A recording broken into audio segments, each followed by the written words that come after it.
Alrighty, well, welcome to Ignite Humanity Live. I'm your host, Lady JB Owen, and I'm so happy to be here because we're talking about ways to ignite humanity. That's right, each and every one of us can ignite humanity by those small, little, incremental things that we do. So if you're in Mo City of the country, you're wondering, what can I do to ignite humanity? Well, there are so many things. And my guest today is going to share some amazing ideas with you. Now, if you are igniting humanity and you're doing amazing things, reach out to us at ignitehumanity.life/share and tell us what you're up to, because we would love to have you on the show. And if you want to watch this show and any other shows that we're doing, please reach out to ignitehumanity.life/watch. And you can see the fun things that we're up to. And why are we doing it? Well, because we are igniting literacy. We are building schools overseas in countries around the globe to help children step into their power and the things that they need to do to ignite humanity. And you can help us out by going to ignitehumanity.live/donate and check out how you can be a part of building our schools. Each and every dollar goes towards building a school. $1 is one brick. So whatever you do to donate, you can definitely help us. Well, humanity is on the forefront. Of course, we're all thinking about what's going on with humanity and how can we help. And I know when you come to watch the show, you're thinking, JV, what can I do to help humanity? Well, there are many things that you can do. And today is all about inspiration. We're looking for new and unique ways to feel inspired, ways that you can do something that maybe you've never thought of before. But the amazing thing is that little thing you do makes a big impact in someone's life. And of course, you know that when you help somebody else, they help somebody else, and they help somebody else. And that is going to ignite humanity. The power of helping also comes from your Ignite moments. When you have a powerful Ignite moment in your life, well, you want to help somebody else because you've learned that golden nugget, that wisdom, that amazing little bit of extra from your Ignite moment. And we're going to hear from our guest and her amazing Ignite moment right now. All right, I want to welcome to the show Hannah Swan, who is an artist, author, and social eco-friendly fashion designer. Is that right? And the great thing is, this young and amazing individual started her business when she was just 11 years old. Well, she's grown a bit, still only 15, but you're doing some powerful things to ignite humanity. I want to welcome you to the show. Thank you so much. I really appreciate it, and I'm so happy to be here. Well, I want to say that you're our youngest guest, so that means a lot to me, but you're so mature, and you're doing a lot of things. You've got a lot of success behind you already. How did that start, Miss Young, little one? Young Jedi here. Come on, tell me. Oh, thank you. So I think my Ignite moment side was, I remember my biggest moment was when I was about 7 years old. I remember getting asked the question, what do you want to be now? Instead of what do you want to be when you grow up? And I'll track back a bit because I feel like growing up, we constantly get asked when we're really young, what do you want to be when you grow up? What do you want to be when you're older? What do you want to be after you've gone through school, after you've gone to college? What do you want to be in the future? And I remember always answering, oh, what would my parents think would be best for me? What would other people think would be the best for my course of life? I was influenced by other people's choices and expectations. And their ideas of what you should do. Yeah, and I feel like this stands for all kids, all youth, anyone who grew up. You can probably remember getting asked that question. And maybe you said fireman, maybe you said dancer, maybe you said singer, astronaut, yeah.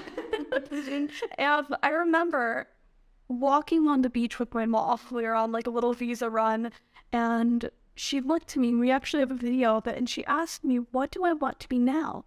And it was the first time I ever really heard this question. Such a simple word change can change the whole meaning. It's true. And change my whole perspective on what that question was. And I remember getting asked this and thinking, wow, I can actually do something now. Because people always believed in me, but they only believed in future me. They never believed what I could do in that moment. And so that was the first time I felt like I really could take action on something and do something with my life that wasn't held back by my age. Oh, I'm too young, I'm too small, I'm too weak. These are things that we put, labels that we put onto ourselves to limit ourselves from truly growing. And that was the first time I was really able to think without those limits. I love that. I'm just taking it all in because who can we be right now? I mean, you got that at a young age, but I can put that on myself even right now. Who can I be right now? Because it's true. We always are looking for the future version of ourselves. And yet we even are down on ourselves because we're not that future version. And, when you're a kid and someone says, what do you want to be when you grow up? I mean, that's light years away for a kid. Can't even think about it. Exactly. And then the pressure to be an astronaut or a nurse or a doctor or whatever that looks like, I can see how people have a lot of stress or anxiety, or even, I can't fulfill that. And what you said is, who can I be now? I mean, that's a really powerful question. A lot of people are talking about being the now, living in the now. You've been living a lot overseas. You've been traveling a lot. Your family's been very blessed to give you a beautiful life of understanding other cultures. So for some of our viewers who are thinking about, like, what can I do now? You've been doing a lot. You've been an artist. You've been a writer. You told me earlier you're writing a book. What inspires that in you? Oh, what inspires that in me? I really feel like it all boils down to that simple question: what do you want to be now? I ask myself this even to this day, and I've seen that over time the answers have changed. I remember when I was originally 7, I said I wanted to be a fashion designer. And when I was 11, I was actually able to start my first clothing company and design eco-friendly clothing to help people in this world. And that was my big moment where I felt like I finally fulfilled my dreams, or fulfilled that bit in me that proved that I could be bigger than my age. I could be bigger than what people told me, especially after getting bullied in school. That was like my big moment where I finally felt confident within myself. There's so many people listening to this show who are like, wow, like, I can be bigger than myself in this moment. Yeah. And I think, you've obviously been through the same thing we've all been through, just at a different lens, at a 15-year-old lens over the last couple of years. But knowing you can be bigger than this moment, knowing that you have a future, and knowing that you're steering your own future or determining your own future, that's very, very powerful. Would you say that that came from lessons? Did that come from tribulation? Did that come from witnessing? Did you have mentors? Did you view it in somebody else? Yeah, my entire life growing up, I've been on the road. Pretty much since I was 1 year old, my parents left America. We left California, sold everything with like a few $1,000s to our name after going bankrupt and all these crazy things happening right as I was born. And so we decided to leave the country and just travel. My parents started a business online. From there, they became entrepreneurs. And so my entire life growing up, I've been surrounded by entrepreneurs and surrounded by different cultures. I've lived in over 25 different countries. A lot. And have probably, from what my mom says, have been to over 100-something entrepreneurial events my entire life. I've probably been to more entrepreneurial events than I have schools, I've started doing homeschool these last 2 years. But I think the biggest influence in my life was probably traveling, as well as being around like-minded people. I think that was the biggest asset I was granted from a young age, because I was surrounded by people that wanted to see me excel. So a phrase I like to think of is the people who we surround ourselves with are the people we become. So if you surround yourself with people who are lazy, people who don't really have many aspirations or like or name, you'll start to become that. You'll start to see that within yourself, because you'll be influenced by their action. And so my entire life growing up, I was mainly surrounded by adults, mainly surrounded by entrepreneurs. So I was constantly around people who wanted to make big differences in the world, and had bigger aspirations and bigger dreams than their body, than themselves, They thought bigger than just themselves. They thought of the world. And so that influenced me to want to do the same. When I started my clothing collection and my company, I realized that fashion was putting so much harm into this world and doing so much negativity rather than good. And so I decided to... Ecologically or environmentally? Yes. Fashion is the second largest contributor to waste on our planet, right behind oil, because of the fast fashion industry. And after learning about this, I realized, once you learn something, you can't unlearn something. Amen. You start to notice things. After realizing this, we live in Bali, Indonesia right now, and it's a third world country. So I started noticing, the plastic on the beaches, the water just being filled with dyes and being filled with trash. And I realized I need to do something about this. This is now my home. And I don't want to live in a world where one day this trash will be times 10 for our future generations. And so I decided to start using sustainable fabrics, as well as dyes, and producing my clothing with the mindset of the earth first before fashion. I'm like, wow. Like, I really am. I mean, it's really incredible what you're saying. I admire you because you're not putting yourself in a box. You're not saying, well, I cannot do this because I didn't get to do that because I didn't do that. Or I'm stuck here because this happened to me because my parents did this or whatever. And you're really showing people how they can break out of a box and decide for themselves by looking around their environment and realizing that they actually have the ability to make an impact and a responsibility. I think at a very young age, that's what I admire about you, is you feel the social responsibility. And there's a lot of kids and adults, come on, who we don't actually care about what's happening. We're just so busy in the rat race or in the hamster wheel. We're not thinking about the impact. And so I really want to admire you for that. So there's some 15-year-olds sitting at home, 12-year-olds, 18-year-olds, maybe even 25-year-olds who are like, wow, how did she get started? How did she start that process? How did I start? Yeah. Well, originally start with that question. That was kind of The question. a single question. I've been thinking about this a lot, and I feel like as humans, we are so inclined and so desperate for permission. I think permission of self-worth, permission of just being who you are, like having that social permission, I think is something that we all search for, even if we're not aware of it. We always want our parents to love us. We want our friends to think we're cool, all that stuff. I feel like that question was my bit of permission that I needed to actually take action.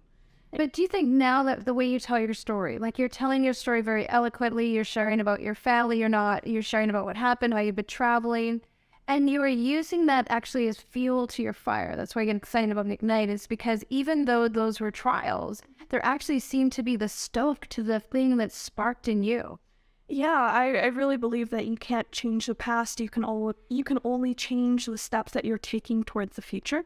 And so how I look at life is everything's just a story. I love writing and I love fiction books. And I've always been really inspired by stories. And I just like to look at my life as a main character in a way of like my personal growth. I know this is a big slump in my life, but how am I going to pick up this sword? How am I going to continue? And who do you want to be now in this chapter? Like on this page, who do I want to be now? I realize in that character growth always has to happen. You can't fight against it. Change is inevitable whether we like it or not. And it's our choice if we want to make change for the better or change for the worse. That's our duty. I had an uncle one time. I remember he was from a small town and I was, wanting to go big out into the world. I was just about to graduate and he said, go out and do it, kid, because if you stay home and God wants you, he'll make the roof fall down on you. So don't be afraid, don't live in fear. Don't worry, don't wonder, don't think that you can't do something. Because if you actually go out and do it, you have all the possibilities. And so, of course, we love it when people say those really good doozers that make them like, if you were going to give a doozer or something synonymous of you, or you kind of had your power quote, or you're kind of like one-liner, what is it? Wow, but what's not? What's one thing? One thing, yeah, you would be allowed, or probably your life. Only 50 minutes. What is that, right? Yeah, amazing. Thanks for calling me on that. I love that stuff. Whereas, but I think my one thing I would like to let the world know is that right now, no pressure, no pressure at all, like just now. I think first thing that popped into my head, I'm not too sure why, but the first thing that popped into my head is change. So great. And I think it's great that you went with it. Like, it's a word, right? Yeah, and if I can expand upon that intuitive thought in a way, I think maybe this would be my piece of advice for the world, would be welcome change. Welcome it into your life, because no matter what, it's inevitable. No matter what, it's going to happen. And I remember actually for a majority of my life fearing change. As I kind of got older, I realized that I started to become really scared of it. I started to not welcome it. I was clinging on to the things I had because I never had a lot of stability. Right. Just because every single probably 3 to 6 months I was living in a new country, and so I never had that consistency. And after living in Bali for a few years, I really started to cling on to that security and safety of, wow, I finally have a place I know. I have a place I can be around people I know. And every time change would start to happen, it had such a bigger impact. And I would wonder why this was so impactful. I used to change my entire life pretty much every other week. And I realized I became afraid of it. And so now having to relearn and reopen this idea that change is not a bad thing. It's something we should welcome. And now we have the freedom of a choice to choose what change gets to come into our life.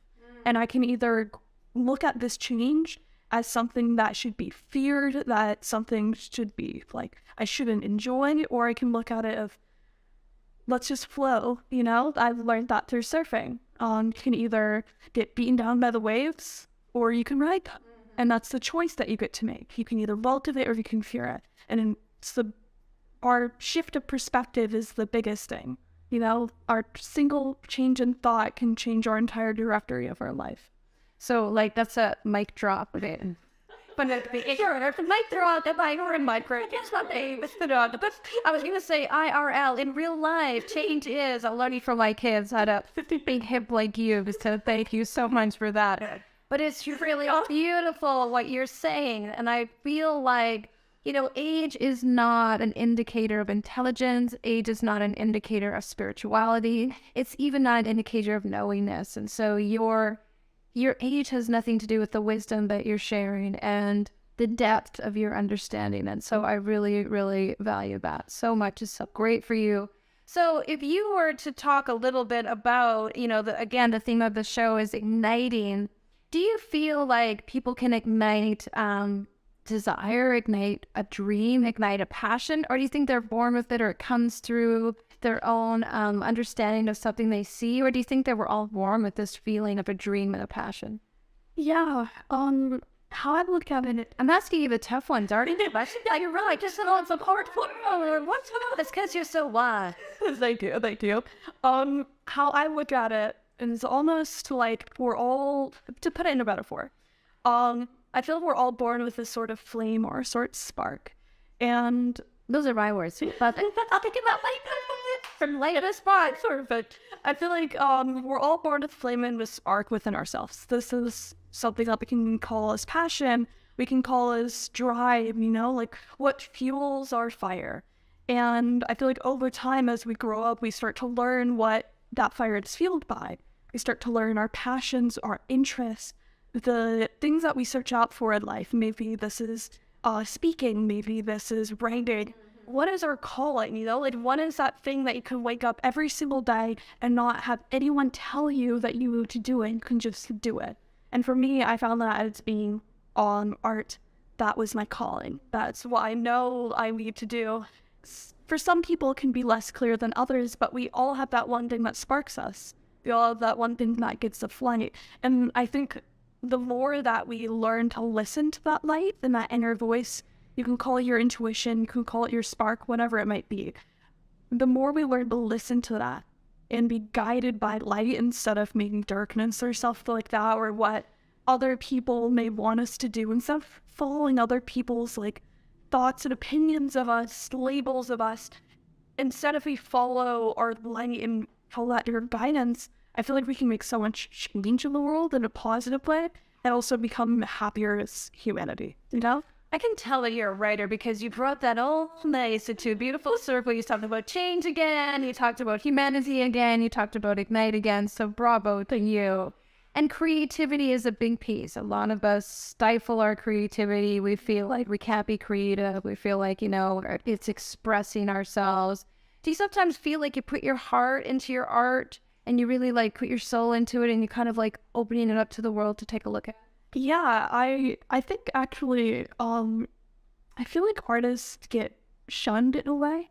At least like growing up, I remember hearing the phrase starving artist over and over again. I remember hearing, especially being in a business space with entrepreneurs for most of my life, I remember hearing like, what's most profitable? How are you able to make the most money? And it was like entrepreneurialism was very money driven and like, and space. And I remember hearing about that a lot and getting like kind of confused, like, oh, I really want to be an artist, but like, will I ever be able to live off of my art and stuff? And I feel like we need to shift the mindset of what artists are and allow our kids and youth to really like take action on exploring our inner creativity. I know I hear a lot of people say, oh, I don't have an artisan bone in my body, I couldn't draw a stick figure. And I hate when people say that. Hate is a strong word. I really don't like when people say that because I think the way of the artist is within all of us. And art is not just painting a pretty picture. It's singing, it's self-expression. I think at the core of it, art is that like human-made self-expression. It's a way and a form of showing the world something that can't be described in words. And it needs to be different. I mean, Yeah, I think it's different for every single person out there.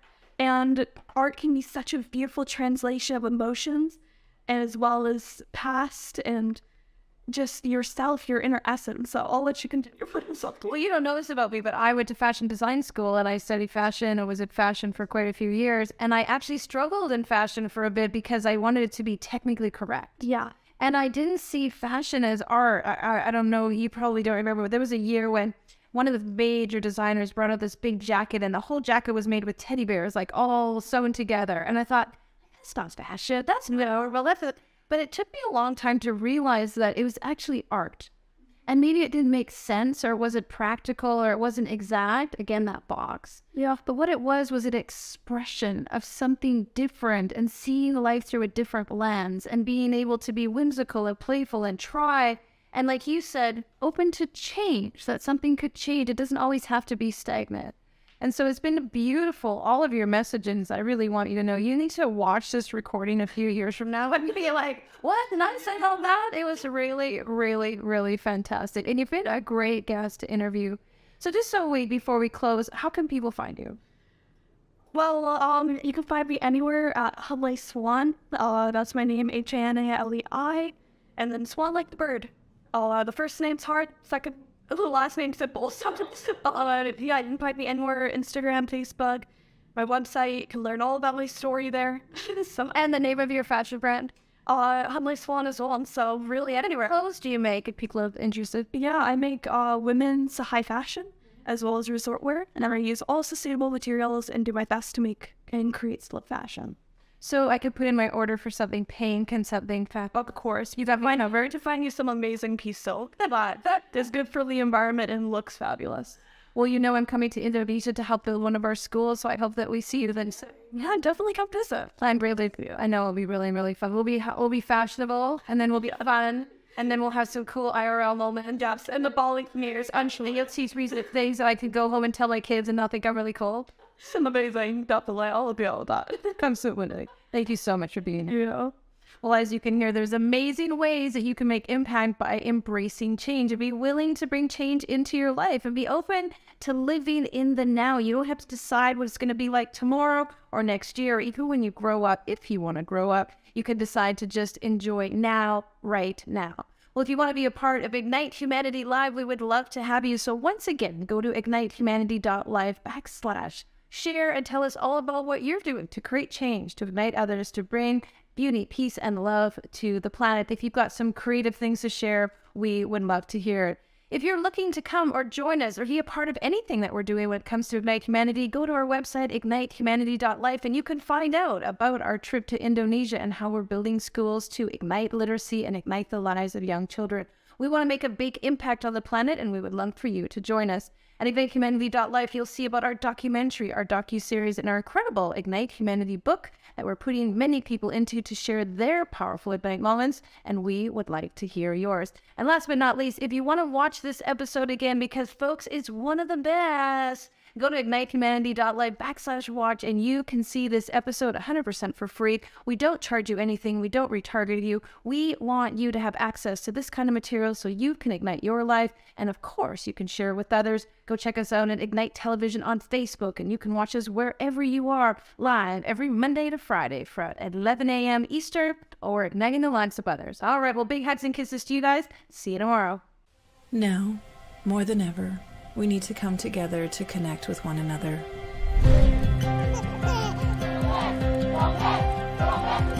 We need to feel the truth in who we are and let go of everything that's happened in the past. We need to empower every person on the planet and awaken hearts, enliven souls, come together, laugh, play, rejoice, connect, create, and love.